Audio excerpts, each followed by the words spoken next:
कृष्णाय वासुदेवाय हरे परमात्मने प्रणतक्लेशनाशाय गोविन्दाय नमो नमः। श्री गोविन्दाय नमो नमः।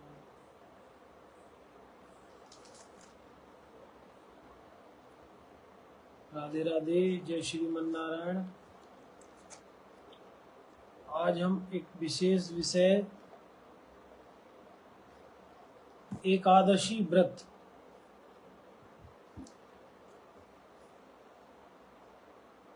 एकादशी व्रत की महिमा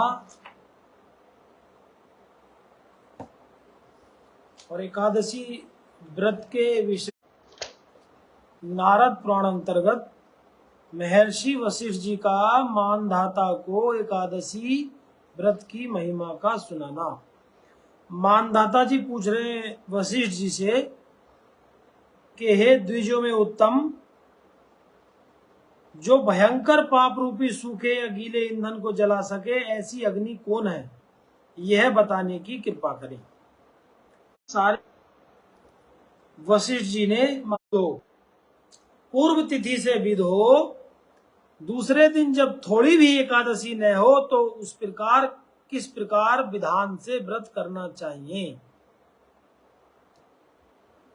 तो सूत जी कह रहे हैं, हे ब्राह्मणों, यदि पहले दिन की एकादशी में आधे सूर्य उदय तक भी द्वादशी का संयोग न मिलता हो तो दूसरे दिन ही व्रत करना चाहिए। पवित्र द्वादशी तिथि में उपवास करें और त्रयोदशी में पारायण कर ले। जब एकादशी दशमी से विद्ध हो, जिस एकादशी में दशमी का स्पर्श हो और द्वादशी में श्रवण का योग मिलता हो तो दोनों पक्षों में पवित्र द्वादशी तिथि को ही उपवास करना चाहिए। उस एकादशी को त्याग देना चाहिए जहां दशमी का स्पर्श हो। दशमी विद्या एकादशी अवश्य त्याग करनी चाहिए।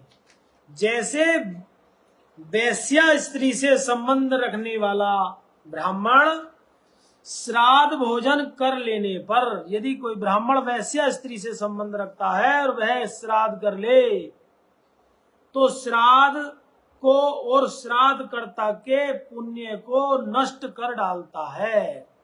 उसी प्रकार अगर दशमी से युक्त एकादशी का व्रत उपवास करते हैं तो वह दान, जप, होम, स्नान, भगवत पूजा आदि समस्त कर्मों का नष्ट कर देता है। सब कर्म नष्ट हो जाते हैं। सूत जी कह रहे हैं, ब्राह्मणों, इस विषय में मैं आपको एक कथा सुनाता हूं, ध्यान पूर्वक सुनो। क्या कथा है कि प्राचीन काल में रुकमांगद नाम के एक प्रसिद्ध और सार्वभौम राजा हुए थे। रुकमांगद नाम के भगवान नारायण के, विष्णु भगवान के परम भक्त, उनके भगवान विष्णु जी आराध्य देव थे। वे भक्त श्रोमणी थे, सदा एकादशी व्रत में तत्पर रहते थे, हमेशा एकादशी का पालन करते थे। कौन? रुकमांगद जी। उनकी सर्वत्र भगवत दृष्टि थी, भगवत प्रेमी थे। जिस दिन एकादशी तिथि आती थी उस दिन हाथी पर नगाड़ा रखवाकर बजवाते थे और सब और घोषणा करवाते थे कि आज एकादशी तिथि है। आज के दिन 8 वर्ष से लेकर 85 वर्ष तक के सभी मनुष्य को भोजन नहीं करना। ये राजा पूरे अपने क्षेत्र में, पूरे नगर में इसका घोषणा करवा देते थे कि आज एकादशी में किसी को भोजन नहीं करना है, और यदि कोई भोजन करेगा तो राजा की आज्ञा का उल्लंघन करने के परिणाम स्वरूप उसको दंड भोगना पड़ेगा। ये राजा रुक्मांगद जी घोषणा करा देते थे। और यही नहीं, वो घोषणा में कराते थे कि यदि इस व्रत का पालन करने का, खंडन करने का कोई भी दुस्साहस करता है, कोई भी उसका आज्ञा का पालन नहीं करता, तो चाहे वो मेरा पिता ही क्यों ना हो, मेरा भ्राता ही क्यों ना हो, मेरा पुत्र भी हो, मेरा भाई हो, मेरी पत्नी हो, चाहे मेरा मित्र हो, वह भी दंड का भागी होगा। तो सभी राजा की आज्ञा का पालन करते थे और एकादशी का व्रत करते थे। और एकादशी का व्रत करने के प्रभाव से सभी भगवान विष्णु के वैकुंठ धाम को जाते थे, विष्णु लोक को जाते थे। तो सूत जी कह रहे हैं, ब्राह्मणों, सूर्य नंदन प्रेतराज यमराज जी दयनीय स्थिति में पहुंच गए। जब सब लोग वैकुंठ को जान लगे, भगवान विष्णु लोक को जान लगे, भगवान के धाम को जान लगे, तो यमराज जी चिंतित हो गए। क्यों चिंतित हो गए? क्योंकि यमराज जी के नरक लोक में कोई भी नहीं जाता था, उनका नरक लोक सूना पड़ गया। सब लोग गरुड़ की पीठ पर बहकर कहाँ जाते थे? भगवान विष्णु के वैकुंठ धाम को सब लोग एकादशी व्रत कर कर चले जाते थे। नरक में सन्नाटा छा गया। जब नरक में सन्नाटा छा गया तो एक बार नारद जी यमराज जी के पास आए और पूछने लगे, हे यमराज जी, आपके आंगन में किसी प्रकार की चीख पुकार नहीं सुनाई देती। नरक में जो यातना झेलते हैं उनकी चीख पुकार सुनने को मिलती है, लेकिन आपका नरक तो सूना है, कोई चीख पुकार सुनने को नहीं मिलती। चित्रगुप्त भी मौन बैठे हैं, क्या कारण है? आजकल आपके यहाँ माया और दम के वशीभूत हो दुष्कर्मों में तत्पर रहने वाले पापियों का आगमन नहीं हो रहा। आपके यहाँ कोई पापी नहीं आता, उसका क्या कारण है? अब धर्मराज युधिष्ठिर जी कहने लगे, यमराज जी कहने लगे, यमराज जी कह रहे हैं, नारद जी, इस पृथ्वी पर जो राजा राज्य करता है उसका नाम रुक्मांगद है, और वह रुक्मांगद नामक राजा सभी को एकादशी व्रत करवाकर वैकुंठ लोक को भेज देता है और मेरा नरक सूना पड़ा रहता है। इसी कारण एकादशी व्रत करने से सब लोग स्वर्ग को, वैकुंठ लोक को जा रहे हैं, भगवान के धाम को जा रहे हैं, और मेरे लोक को कोई नहीं आता। उस राजा ने मेरे लोक के मार्गों का लोप कर दिया है, मेरे मार्गों को बंद कर दिया है। संपूर्ण नरक सूने हो गए हैं, कोई पापी नहीं रहता। क्या करें? हमारा व्यापार ठप हो गया है। सब एकादशी संयुक्त द्वादशी रखते हैं। नारद जी यमराज के साथ, यमराज जी को लेकर ब्रह्मा जी के पास गए। आपकी समस्या हम ब्रह्मा जी से कहेंगे। नारद जी यमराज के साथ ब्रह्मा जी के पास गए और बोले, ब्रह्मा जी के चरणों में प्रणाम किया। ब्रह्मा जी ने कहा कि आपका किस प्रकार आगमन हुआ है? तो यमराज जी चरणों में गिरकर बोले, हे ब्रह्मा जी, मेरा तिरस्कार हो रहा है। कौन बोले? यमराज बोले कि मेरा तिरस्कार हो रहा है, मेरा अपमान हो रहा है।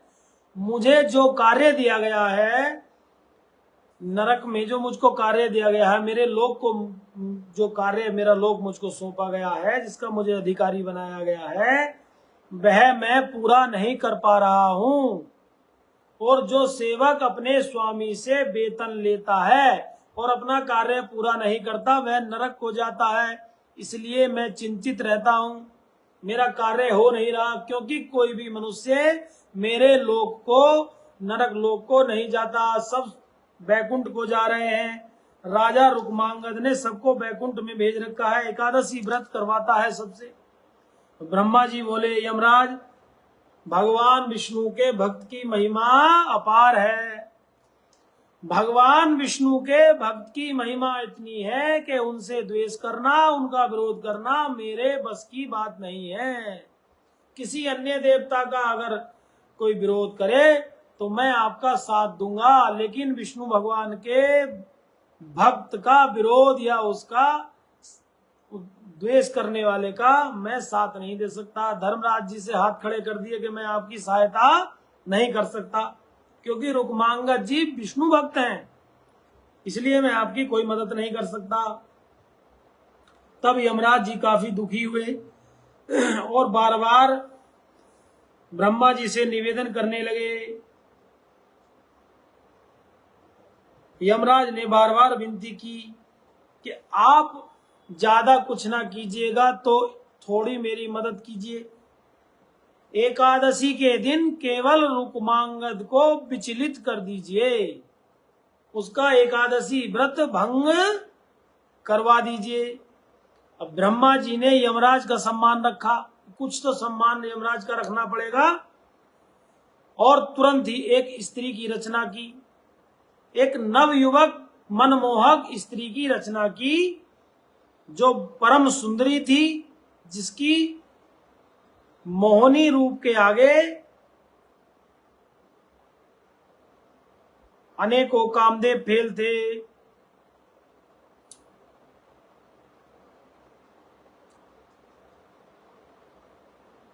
और स्त्री को प्रकट करके ब्रह्मा जी ने आदेश दिया कि तुम जाकर राजा रुक्मांगद को अपने तेज से मोहित करो, उनको प्रभावित करो और उनका एकादशी व्रत भंग करो। तुम्हारा नाम मोहिनी है, तुम अपने मोहिनी रूप से उनको प्रभावित करो। मोहिनी ब्रह्मा जी की आज्ञा पाकर रुक्मांगद जी के पास गई। मंदराचल पर्वत पर वो तपस्या कर रहे थे, भ्रमण कर रहे थे। मोहिनी के रूप को देखकर विचलित हो गए और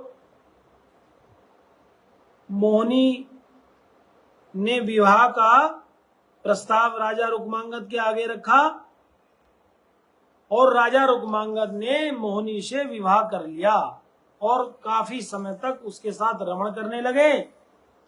और विवाह के समय, पाणी ग्रहण करते समय हाथ पकड़कर उनको वचन दिया कि मैं आपको इच्छा वर देता हूं, आप जो इच्छा हो मुझसे मांग लें, मैं आपकी सभी इच्छाएं पूर्ति करूंगा। उनके रूप पर मोहित हो गए राजा और बहुत समय बीत गया। एक बार प्रबोधनी एकादशी का समय आया। राजा ने अपनी रानी से कहा, मोहिनी से कहा कि मैं दशमी के दिन ही भोजन त्याग दूंगा और एकादशी के दिन निराहार रहूंगा। मोहिनी बोली, स्वामी आपने मुझे विवाह के समय प्रतिज्ञा की थी, वर देने को कहा था, अपनी इच्छा के अनुसार जो मांगोगी वह मैं दूंगा। आज मुझे वह मांगने का समय आया है। ये वही कहानी हुई जो कैकेयी और राजा दशरथ के बीच हुई थी। स्त्री के मोह में आकर, उसके रूप के मोह में आकर राजा रुक्मांगद ने भी उनसे कह दिया था कि आप जो चाहे मांग लेना, मैं आपकी सारी इच्छाएं पूर्ति करूंगा। और कैकेयी को भी वरदान राजा ने दिया था। वही वरदान का फायदा उठाकर, उसी प्रतिज्ञा का फायदा उठाया मोहिनी ने राजा रुक्मांगद को विवश किया वर देने के लिए। तो रुक्मांगद ने कहा कि देवी मांगो, क्या मांगना है आपको, मैं आपकी इच्छा के अनुसार वर दूंगा। तो मोहिनी बोली कि हे राजन, मैं आपसे यह वर मांगती हूं कि आप एकादशी के दिन भोजन कर लें। क्या कर लें? आप एकादशी के दिन भोजन कर लें। राजा ने कहा कि तुम ब्रह्मा की पुत्री हो, धर्म जानती हो, कैसी बातें कर रही हो, धर्म के विपरीत आचरण करने के लिए मुझसे कह रही हो। मैं यह कार्य नहीं कर सकता। मैं किसी भी स्थिति में एकादशी व्रत का त्याग नहीं करूंगा। राजा अपने संकल्प पर डटे रहे। रानी ने मोहिनी ने काफी प्रयास किए, लेकिन राजा विचलित नहीं हुए। अब मोहिनी की बात राजा ने नहीं मानी तो मोहिनी क्रोधित हो गई, घर का त्याग कर कर, राजा का त्याग कर कर जाने लगी। जैसे ही त्याग कर कर गई तो रुक्मांगद जी के जो पुत्र थे धर्मांगद जी, उन्होंने उनको रोक लिया कि माता आप कहाँ जा रही हैं। तो माता ने सारा वृतांत बताया कि मैंने आपके पिताजी से वर मांगा और उन्होंने इच्छा के अनुसार मुझे वर देने से मना कर दिया। धर्मांगद जी रुक्मांगद जी के पुत्र माता को लाए, पिता से कहा कि आप इनको इनकी इच्छा के अनुसार वर क्यों नहीं देती। राजा ने कहा कि ये एकादशी व्रत का त्याग करने के लिए कह रही है, भोजन करने के लिए कह रही है, जिसका मैं किसी स्थिति में भी त्याग नहीं करूंगा। राजा ने स्पष्ट मना कर दिया। मोहिनी ने काफी बवाल किया और राजा रुक्मांगद की जो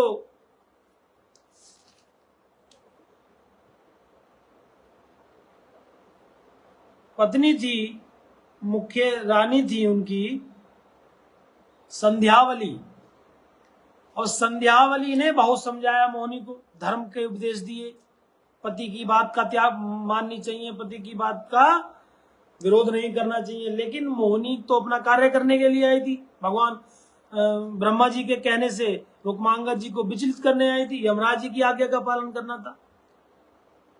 मोहिनी ने एक ना मानी और उन्होंने कहा ठीक है, आप या तो राजा को कहो कि वे एकादशी के दिन भोजन कर लें, या अपने पुत्र धर्मांगद का मस्तक काटकर मेरे चरणों में डाल दें। धर्म संकट में डाल दिया किसको? संध्यावली को। संध्यावली ने राजा रुक्मांगद से सारी घटना बताई। या तो आप एकादशी में भोजन ग्रहण कर लें, एकादशी व्रत को भंग कर दें, या अपने पुत्र का मस्तक काटकर मोहिनी के चरणों में डाल दें। लेकिन राजा रुक्मांगद इतने धर्म के पथ पर चलने वाले, इतने संकल्प प्रतिज्ञ थे, भगवान विष्णु के इतने परम भक्त थे, एकादशी का त्याग किसी भी स्थिति में उन्होंने नहीं किया, मना कर दिया। बोले मैं एकादशी को अन्न नहीं खाऊंगा, भोजन नहीं करूंगा।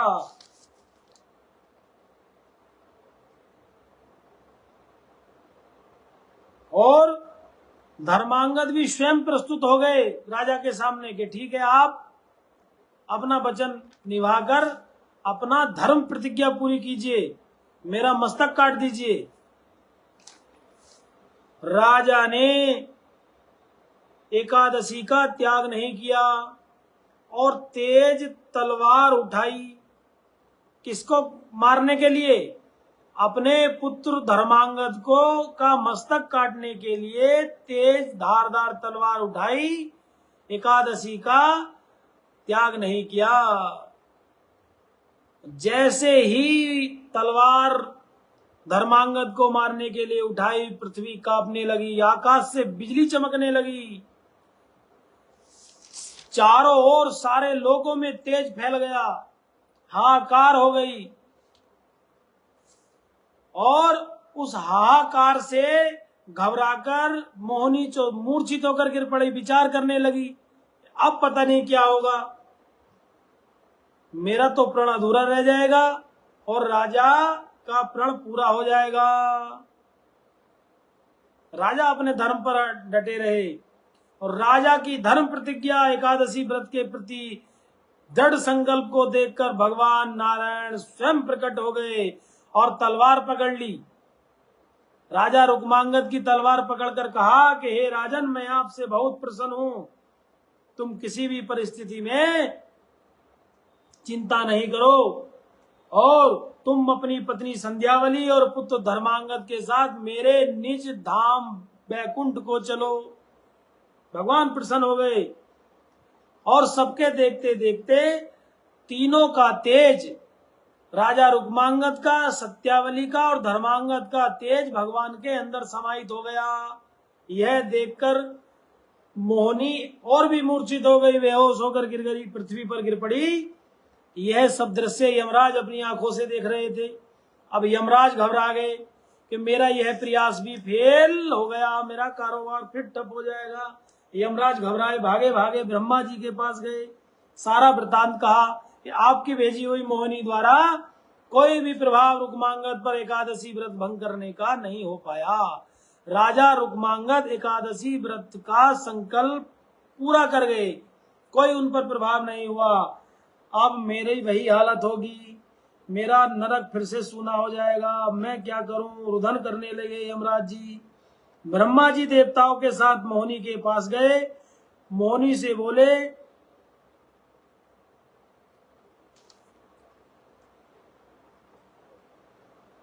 कि आप चिंता न करो, हम कुछ करते हैं। देवता बोले, लेकिन मोहिनी बोली कि मुझे धिक्कार है, क्योंकि मैं एकादशी व्रत को भंग नहीं कर पाई, कब नहीं कर सकी। देवता बोले तुम चिंता न करो, हम तुम्हारी मदद करेंगे। उसी समय रुक्मांगद जी के कुल पुरोहित ब्राह्मण वहां आ गए, जो 12 वर्ष से जल में तपस्या कर रहे थे। उनका तेज अग्नि के समान प्रज्वलित हो रहा था। जो उनके कुल पुरोहित थे ब्राह्मण देवता वहां आ गए और देवताओं को धिक्कारने लगे। हे देवताओं, तुमको धिक्कार है, तुम इस पापनी का पक्ष ले रहे हो, इस मोहिनी का जो पापी है। देवताओं, तुम्हें धिक्कार है, ये स्त्री नहीं है, राक्षसी है, इसको धिक्कार है। इसने राजा के एकादशी व्रत को भंग करने की पूर्ण कोशिश की, ये राक्षसी है, इसने पाप किया है। और क्रोधित होकर कुल पुरोहित ने जल हाथ में लेकर और मोहिनी के ऊपर फेंक दिया, और वह उस जल के तेज से धक धक धक धक जलकर भस्म हो गई और शरीर त्याग कर देवलोक को गई। अब देवलोक में वायुदेव ने उनको बहुत डांटा, कहा हे पापनी, तेरा स्वभाव पाप में है, तेरी बुद्धि खोटी है, तेरी बुद्धि दुष्ट है, तू सदा एकादशी व्रत के लोप करने में लगी रहती है, एकादशी का खंडन करती है, तेरा स्वर्ग में रहना संभव नहीं है, तू यहां से चली जा, तू नरक में जाकर रह। मोहिनी को स्वर्ग से निकाल दिया और वह नरक में चली गई। वहां नरक में खूब यातना उसको मिली, खूब दुख मिला, नरक की यातनाएं झेलती रही। और जो नरक के जो अधिष्ठात्री देवी देवता हैं, वह भी उसके पाप से इतने व्याकुल हो गए कि उसके पाप के तेज को सहन नहीं कर पाए और यमराज जी के पास गए कि ये कैसी पापनी है, इसको नरक से भी निकालो, वरना हमें ये जला देगी। मोहिनी को कोड़े मारकर, लज्जित कर मार मारकर दूतों ने नरक से भी निकाल दिया, यमलोक से निकाल दिया। वह पाताल लोक गई, वहां भी नहीं रोका। वह जहां जिसकी शरण में जिस लोक में जाती, सब उसका तिरस्कार करते, उसको भगा देते।